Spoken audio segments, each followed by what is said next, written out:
Amen. Well, the recording has started. So let's go to Numbers chapter 16.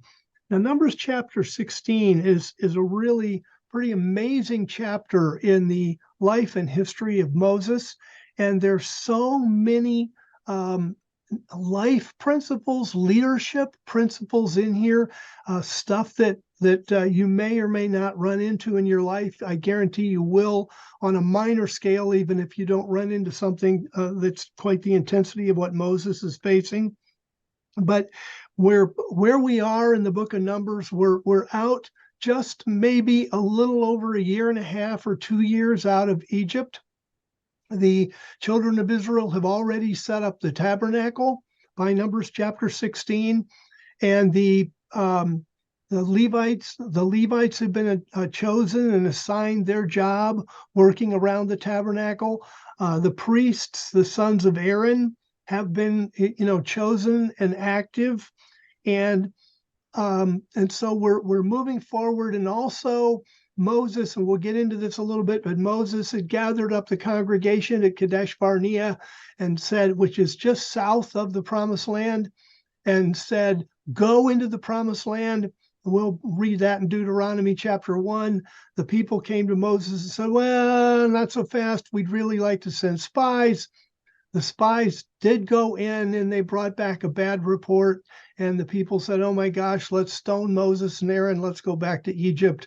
And they didn't go into the promised land. And one of the things we're going to see in this is how when people have greed, avarice, lust, they want more power, they want more authority, then it becomes easy to forget what actually happened in history and why God needs strong, accurate leaders. So we're going to Numbers chapter 16, verse 1.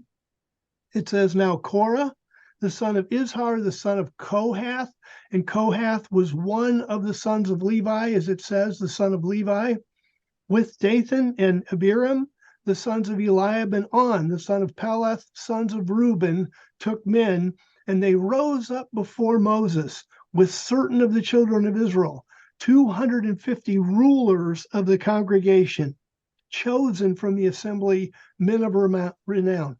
So here are these men, particularly under the leadership of Korah. He's our main evil leader, if you will. Dathan and Abiram are also, I would say these are the top three evil leaders. And one thing that you do a little bit of digging, it'd be like, well, what would have happened to these three guys that they would be so hungry for power, if you will, so willing to brush Moses aside that they're going to rebel against Moses? Well, Korah, it says, was a son of Levi. And so Korah was a Levite, but he wasn't a priest. And so he's actually, it's going to come up in the record that he's seeking more power, more authority. He's seeking the priesthood. And you guys know that this happens a lot in politics and frankly, even in work situations where people want to be the boss. They want more authority. They want to rule over other people. And that's what you've got going on here. Now, what about Dathan and Abiram, the sons of Eliam, they're sons of Reuben? What would have motivated them? And if you remember, when Jacob had 12 sons, his oldest son was Reuben. And in the biblical culture, the oldest son got double honor. And so here are two of the leaders of the tribe of Reuben, and because of what Reuben did to Jacob, he got kind of put down on the totem pole. And these people are kind of rising up and saying, well, we deserve more. We're descendants of Reuben, Jacob's firstborn. And so between their desire for power because they're children of Reuben, and because of Korah's desire for power because he's a Levite, that's where this stuff gets started. And that's something that, as leaders in the congregation, we've got to watch both in ourselves and in others. And it's best to catch it early, that when people start to murmur and complain, that they don't have enough power, they don't have enough authority, they're, that kind of thing. It's best to meet it head on.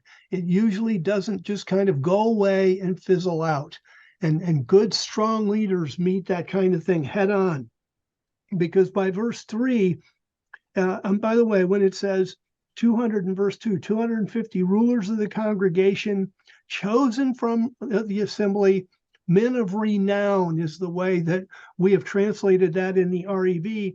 The literal Hebrew is men of a name, meaning that in the congregation, they'd made a name for themselves. They were well known.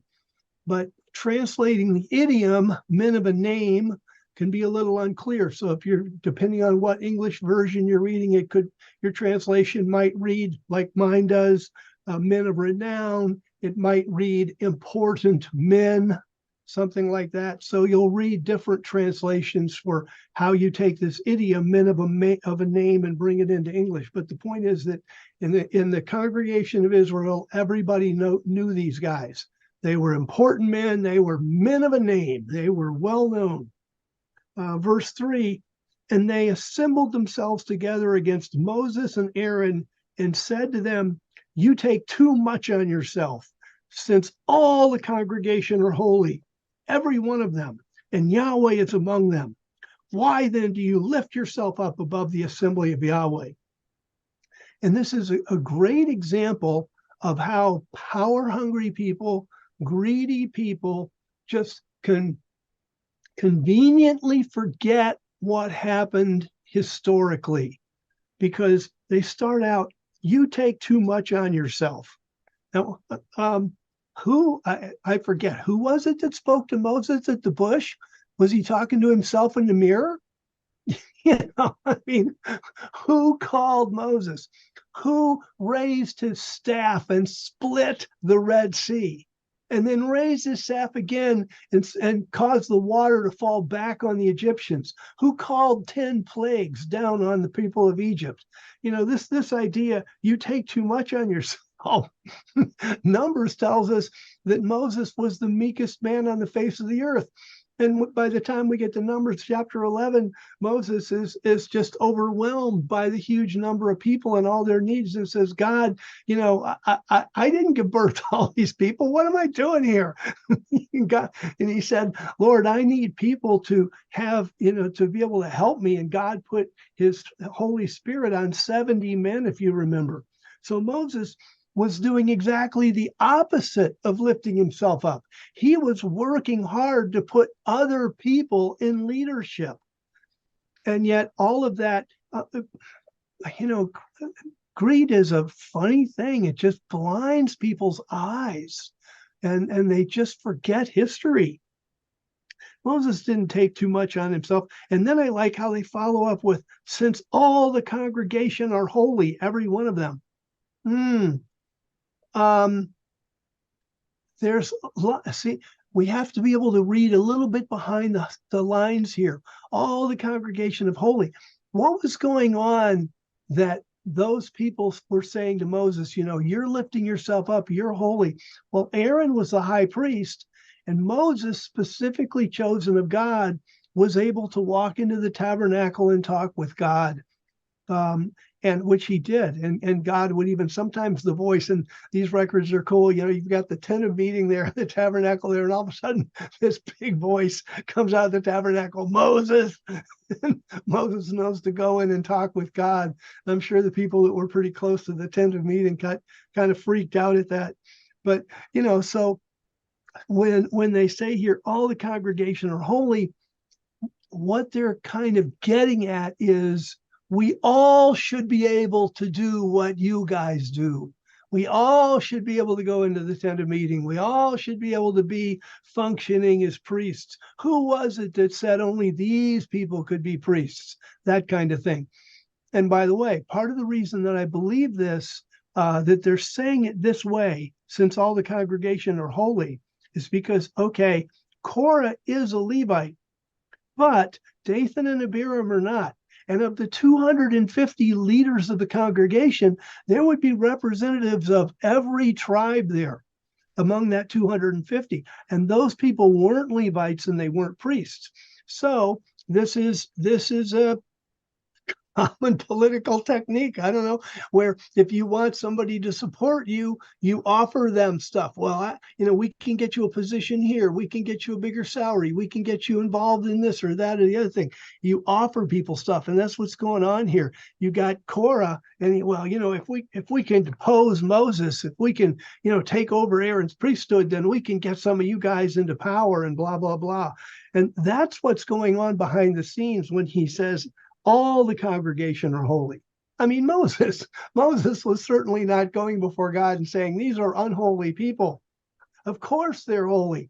But what does it mean here? What's the greater emphasis? See, this is in the context of, we want to be able to do what you can do. We want the power and authority that you took upon yourself, which of course he didn't. But anyway, and then they follow, and Yahweh is among them, which nobody's challenging that. Yahweh is among the people. Why then do you lift yourself up above the assembly of Yahweh, which again, they didn't do. Now, talk about a leadership example, because and frankly, this is where I look at Moses, and these guys are role models, because I'm thinking about the time that if I was running a fellowship and that's what happened, I'd just get all mad and I react very poorly, I think. And Moses, the first thing he does, look at verse 4. This is amazing. When Moses heard this, he fell in his face. All these guys, over 250 guys are confronting him, telling him he's lifting himself up, telling him he's calling them unholy, telling him that you're giving yourself power that we don't have. And Moses's response, instead of to get angry, is to fall on his face and pray. And this is I think, in one of the prophecies in the Knights Fellowship, God said, I love you passionately. And I wrote that down when the Lord spoke it in prophecy tonight, because that's what I've been dealing with all day with Moses. I gotta tell you, he's a better man than I am. He loves these people passionately. And we'll see in this record, there were times where he was on the verge of death. He was on the verge of being killed. And his response is to fall on his face. And I love when the apostles, young, fiery men, and they're walking through Samaria, and the Samaritans won't receive him. And they go to Christ, shall we call fire down from heaven on him? And that can be a more natural reaction. But then Christ said, you don't know what manner of people you are, which means you're supposed to be loving. Haven't you read Numbers? Don't you know about Moses? When he was challenged, he fell on his face in prayer. And this obviously did two things. One, the prayer and the intercession was very important, but also, two, it gave him time to compose himself, think, not react in a way that would cause more problems instead of solving problems. So Moses heard this, he fell on his face. Verse 5, then he spoke to Korah and all his company. So after praying, he gets up, he speaks, saying, in the morning, Yahweh will show you who are his and who is holy, and he will cause him to come near him. And by the way, cause him to come near him, in the language of Leviticus, this means going into the presence of God in the tabernacle. So basically what Moses is saying here is God will sort out who are the ones who are going to be able to minister in the tabernacle and who are not. And you would pick that up from reading Leviticus, where it talks about the approach offering and coming near God and that kind of thing. And then Moses goes on, the one who God chooses, he will cause to come near him. He will allow that one to come into the tabernacle courts to do the offerings and that kind of thing. So then verse 6, do this, Korah and all his followers, take censers for yourselves. And tomorrow, don't get over, we're going to do this tomorrow. And tomorrow put fire in them and put incense on them in the presence of Yahweh. And it will be that the man whom Yahweh chooses, he will be holy, meaning he's going to be the one that's going to have that holy authority and stuff like that. And this is, even today in Israel, you will see in some of the churches and stuff, priests walking around with little bronze censers. It's like a kind of a bowl with holes in it and a chain, and they walk around and they swing it, and it's got coals in there and incense, and makes a bunch of smoke, and it smells good and stuff like that. So he says, put fire in them, put incense on them in the presence of Yahweh, and it will be that the man whom Yahweh chooses, he will be holy. You have gone too far, you sons of Levi. And again, when Moses says that, it is a statement of fact. It's not really going to change the mind of the greedy people, Korah and his followers, but there are people in the congregation who will pay attention to that, because Moses here, what's going to happen is people are going to be forced to make a choice. It's like Joshua, choose you this day who you will serve. And by saying you've gone too far, you sons of Levi, Moses is forcing the people to make a choice. They're going to have to choose between what Moses is doing and what Korah is doing. Verse 8, and Moses said to Korah, hear now, you sons of Levi, is it a small thing to you that the God of Israel has separated you from the congregation of Israel to bring you near to himself, to do the service of the tabernacle of Yahweh, and to stand before the congregation to minister to them? And this really is huge. I mean, there's 12 tribes, and only the Levites get to go freely into the courts of God, offer on the altar, do the work of the tabernacle and minister to the people. And that's huge. And that's how I feel about being called to the ministry. That's how all of us should feel about being called to ministry and getting to know what we know. I mean, the privilege of knowing what we know. I'm constantly floored, the amount of knowledge that we have today, and what we know from archaeology and from history and things that, like even before the 50s, before the Dead Sea Scrolls were found. But before, I mean, if you go back and you look at even Bible dictionaries from the 1800s, they didn't know what an altar looked like. It had horns on it, and they didn't have a clue what it meant. I mean, just in the last 150 years, we've learned so much about the Word of God and what the text is meaning and that kind of thing. It's just astounding. And, it's just such a privilege to be able to minister like this. And then verse 10, Moses says to these Levites, he has brought you near. He's allowed you to come in to his presence inside the tabernacle courts, and all of your brothers, the sons of Levi, with you. And would you seek the priesthood as well? And he couches it as a question like, really? You get to minister as Levites to all the people. You're the go-between between the people outside and the priests in the inside, and you guys want the priesthood as well, really? Does it because they had kind of given it more esteem, more glory, like, oh, the priests are really glorious or something. Actually, they're monstrously hard workers. So he says, well, you'd seek the priesthood as well? Why would you do that? My goodness, verse 11. So it is against Yahweh that you and all your followers have gathered. And that's really true.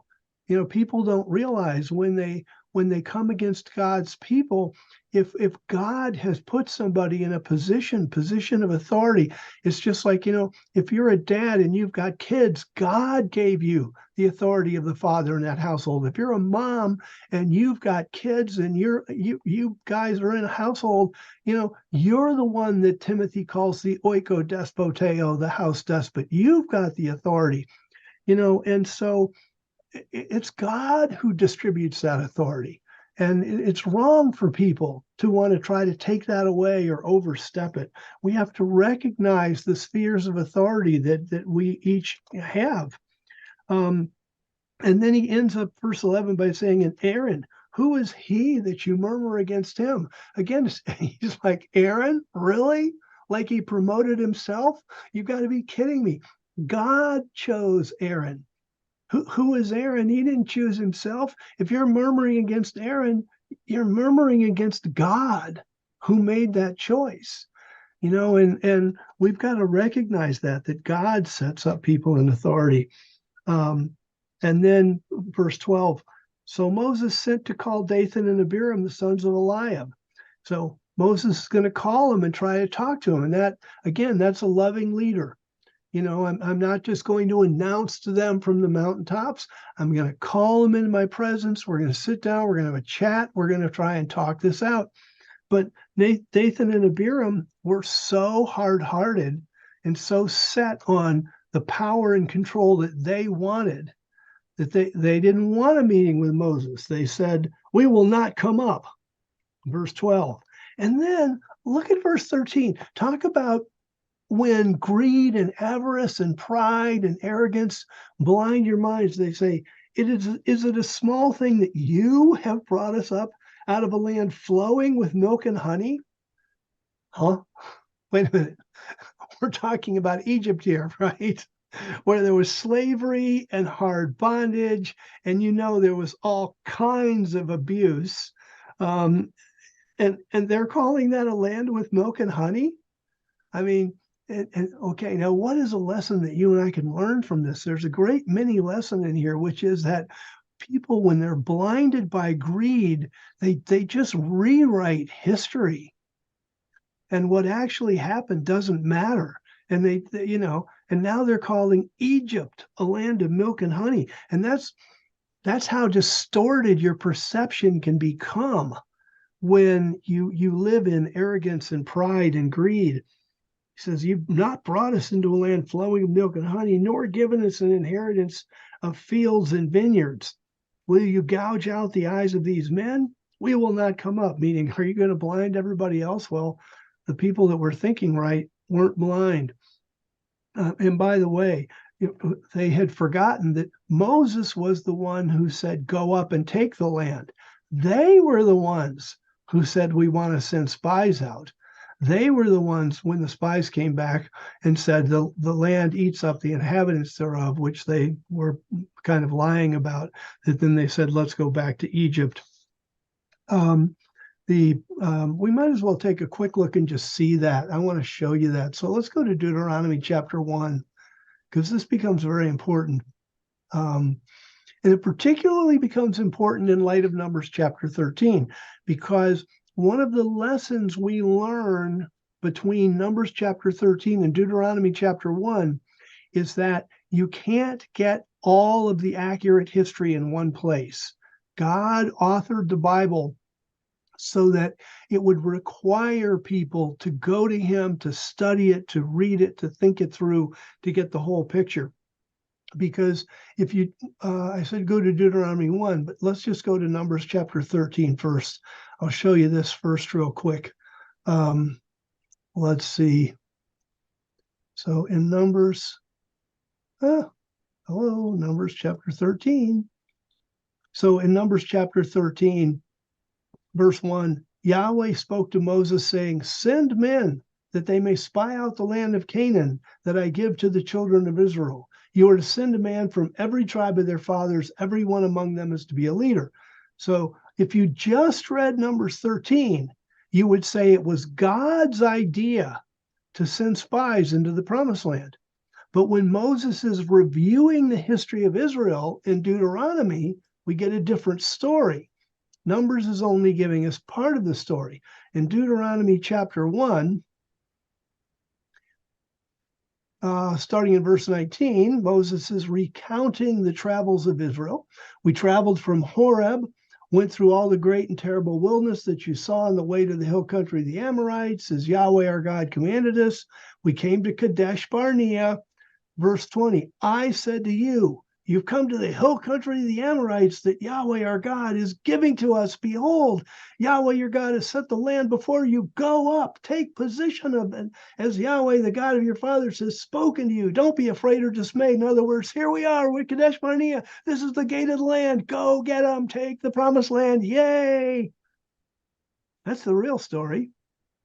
But what happened? Verse 22, you came near to me, every one of you, and said, oh, let us send men ahead of us so that they can spy out the land and bring us back word of the route by which we were to go up. And so And he says, okay, I was pleased at that. But whose idea was it to send the spies? It was the people's. Moses knew from God, you can take the promised land, go up there and get it. They said, no, we want to send spies up. Then the spies came back and brought an evil report.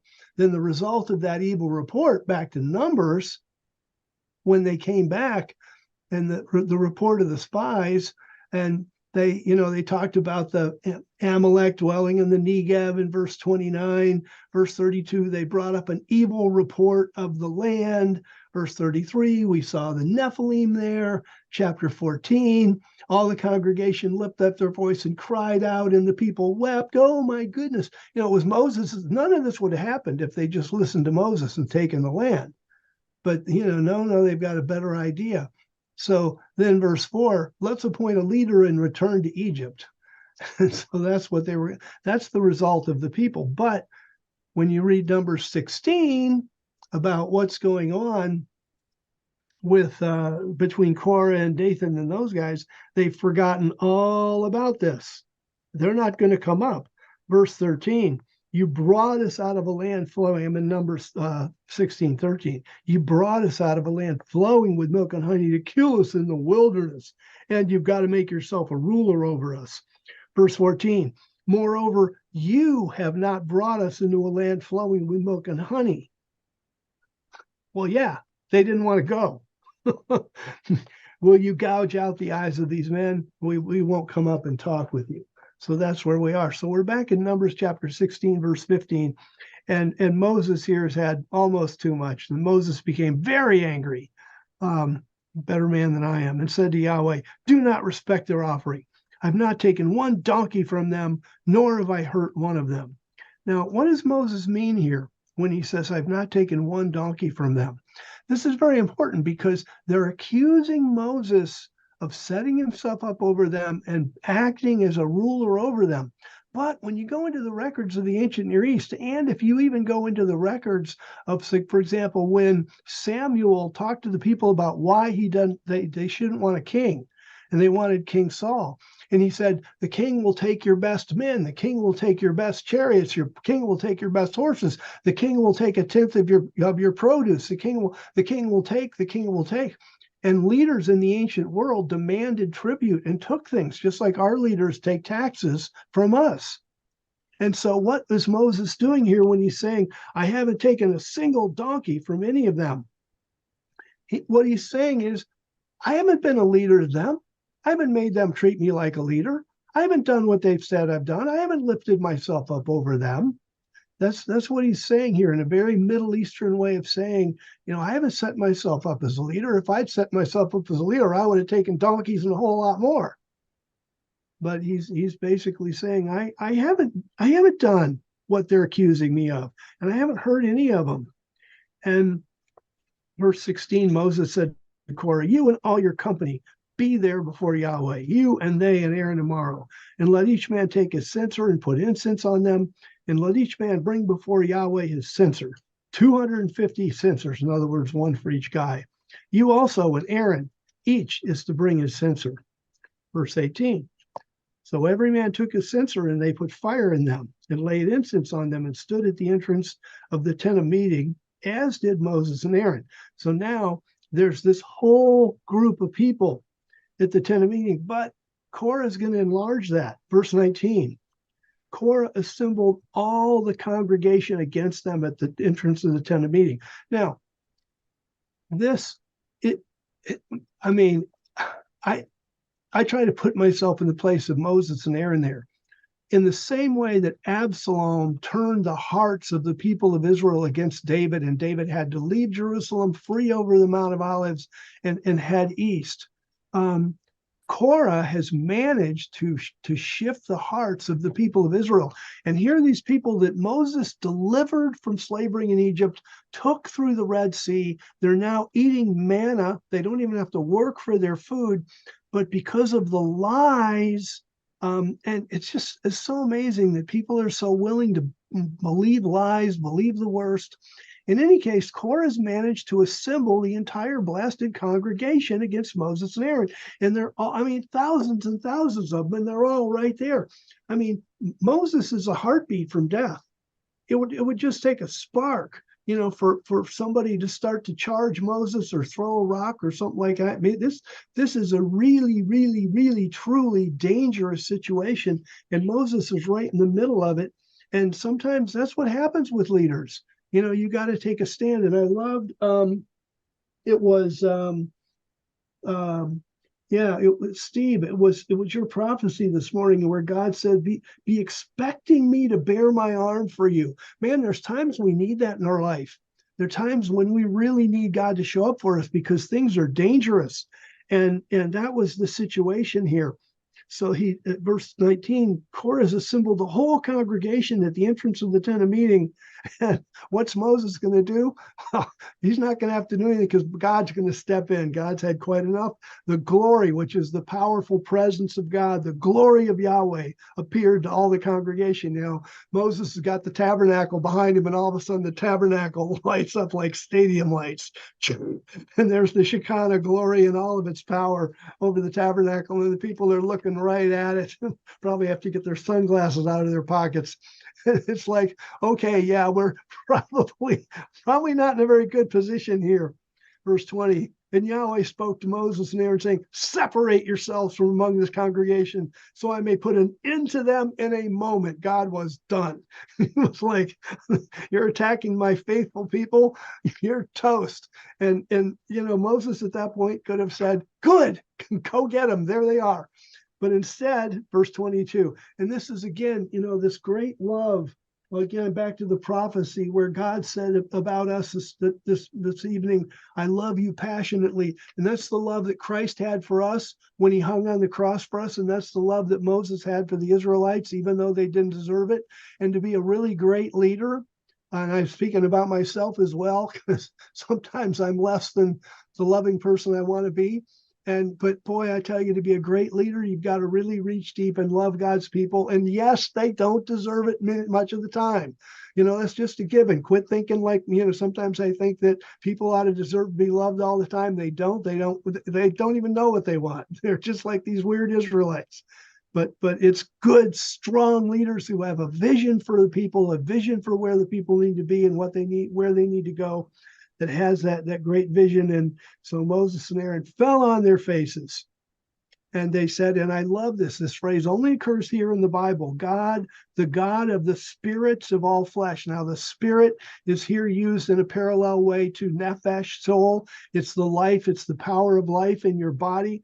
And when Moses says God, the God of the spirits of all flesh, what he's acknowledging is, look, God, you hold in your hand the life of every person, the life and breath of, you are the God of the spirit of all flesh. If you wanted this congregation to die, you just snap your fingers and the whole congregation would be dead. You are the God of the spirit of all flesh. And he's acknowledging that. But then he said, and I love this, will one man sin and you be angry with the whole congregation? Gee, last I looked out, the whole congregation was sinning. But he's not going to say that. He's going to downplay it to God, like, "Oh, God, come on. It was just one of these guys that sinned, so you can't be mad at all of them." Which is like Abraham when he's bartering with God in Genesis chapter 18 or 19. But anyway, it's just, 19.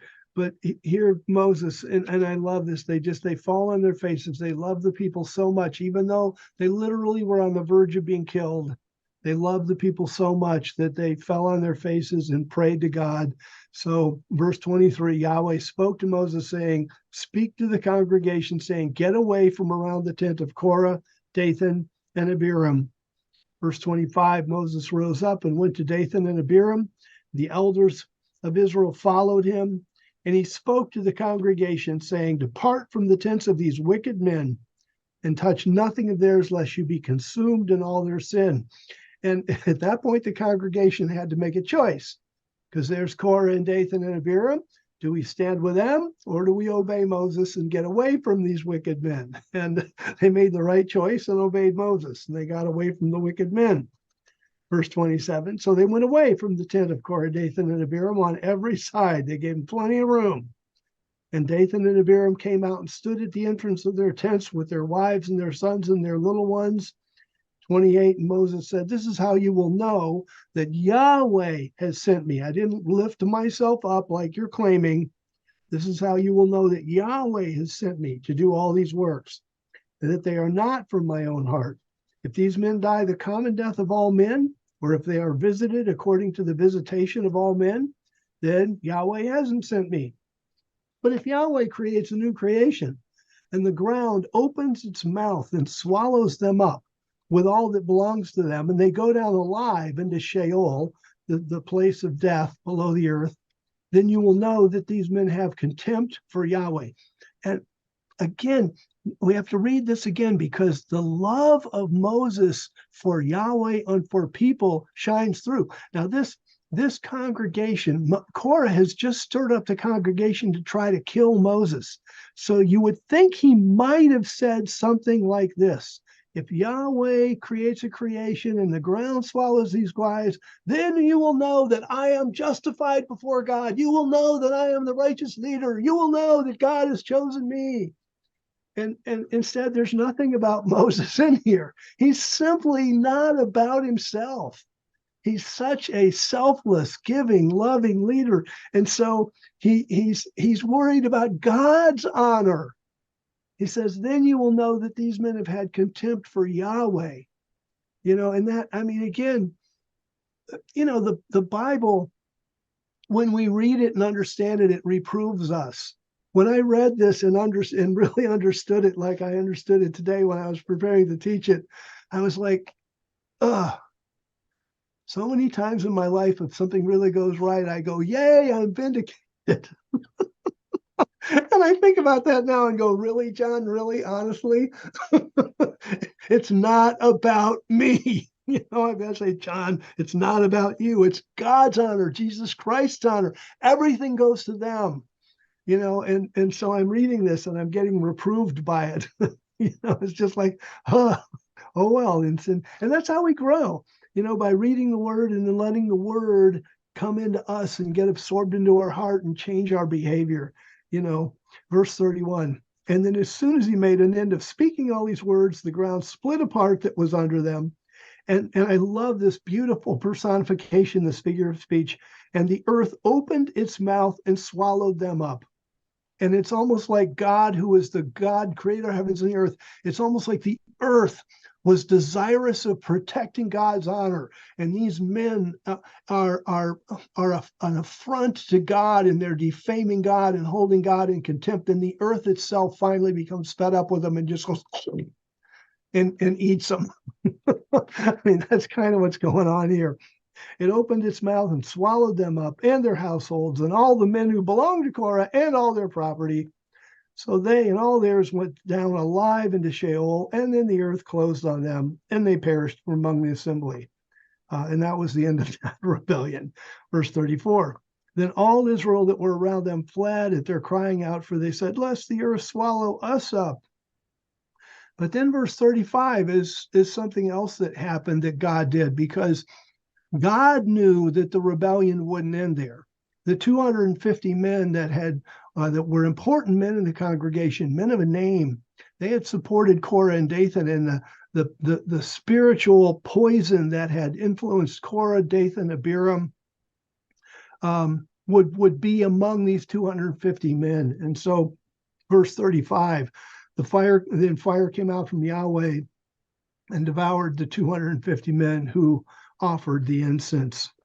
In verse 36, Yahweh spoke to Moses saying, and by the way, that then should have put an end to the rebellion. Basically, it got rid of the problem. And sometimes in your church, your congregation, your fellowship, your job, whatever it is, you have people that are just simply poison.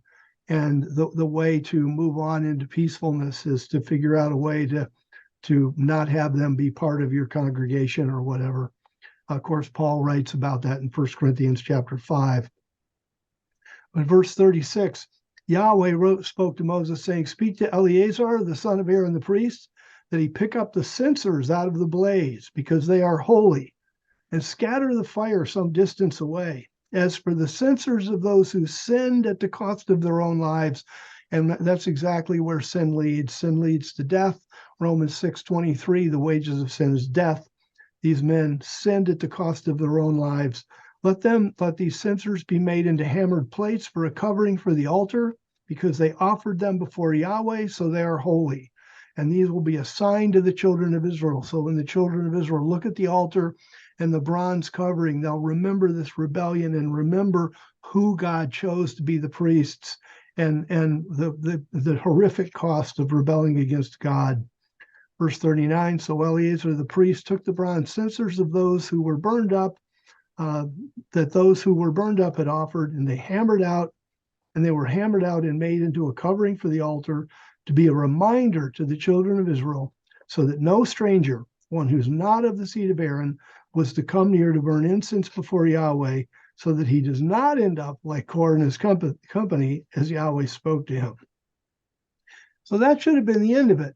But unfortunately, the poison had gone from the leaders to the congregation. And so now, verse 41, but on the next day, all the congregation of the children of Israel murmured against Moses and against Aaron, saying, you have killed the people of Yahweh. And again, it's like, really? Where did the fire come from? I mean, did Moses run around with matches, lighting people on fire or something? This doesn't even make any sense. You have killed the people of Yahweh. And this is one of the reasons that God needs strong, level-headed, knowledgeable leaders, because many times the congregation is fickle, ungodly, they get misled, and you just need firm, solid leaders to take a stand to get people thinking rightly. And because sometimes they aren't here. Verse 42, but it came to pass as the congregation was assembling against Moses and against Aaron, that they looked toward the tent of meeting. Behold, the cloud covered it, and the glory of Yahweh appeared. And Moses and Aaron came to the front of the tent of meeting, and Yahweh spoke to Moses, saying, get away from among this congregation, that I may put an end to them in a moment. For a third time in the record, Moses and Aaron fall on their faces and pray and intercede. But Moses must have got a revelation that the sin of the people had brought consequences upon them, that a plague was starting in Israel. So verse 46, Moses said to Aaron, take your censer and put fire from off the altar in it, lay incense on it, carry it quickly to the congregation and make atonement for them, for wrath has gone out from Yahweh. The plague has begun. So Aaron did as Moses said, ran into the midst of the assembly, and behold, the plague had begun among the people. So he put on incense and made atonement for the people. And you can just imagine Aaron running back and forth because people are dying. I mean, whatever this plague was, it hit like a freight train, and people were just dropping dead. And Aaron's running back and forth in the congregation, trying to get between the living and the dead and stop this plague. And he apparently did a decent job. Verse 48, finally, he stood between the dead and the living, and the plague was stopped.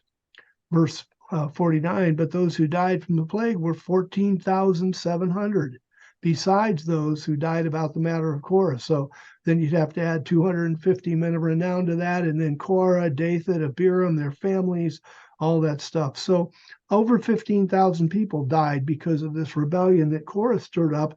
And that brings up a point that leaders need to pay attention to, because sometimes when somebody becomes stubborn, rebellious, greedy, and we think it's going to be a small thing, it's probably going to go out on its own, a lot of people can get really hurt from that kind of thing. And especially when it comes to rewards in the kingdom, people who turn from God, turn against God leaders, and turn against God's purposes and his plans and that kind of thing, they can really hurt themselves. They can end up losing rewards. And so strong leaders get in the middle of that and really struggle and fight and pray to keep people from hurting themselves, because the sheep of the pasture, they're often just, they don't think, and they do stupid stuff, and it ends up hurting them. And we need to, as strong leaders, we need to get in the middle of that. Because 14,700, besides those who died about the matter of Korah. Then verse 50, then Aaron returned to Moses at the entrance of the tent of meeting, and the plague had stopped. And then the record goes on in chapter 17 with more stuff. But this was an absolutely amazing record in the scripture about leadership and how compassionate and passionate leadership needs to be, and how level-headed, and some of the stupidity and lies and rewriting of history that leaders run up against on a regular basis. We've just got to know that it's coming. We've got to be prepared for it. We can't lose our cool. We've got to stay passionately loving. And, and when we are, it's like Laban's prayer or prophecy said, about the joy of brothers being together. And that's what we want to do. We want brothers and sisters to be together and be joyful. And that means strong leaders need to get in the middle and stop this kind of evil thing. So thank you for your attention. And it was a joy and a blessing for me to get to work this record. And I hope it was a joy for you to get to listen to it and make notes or whatever you did. And may we all become better people and better leaders. Amen.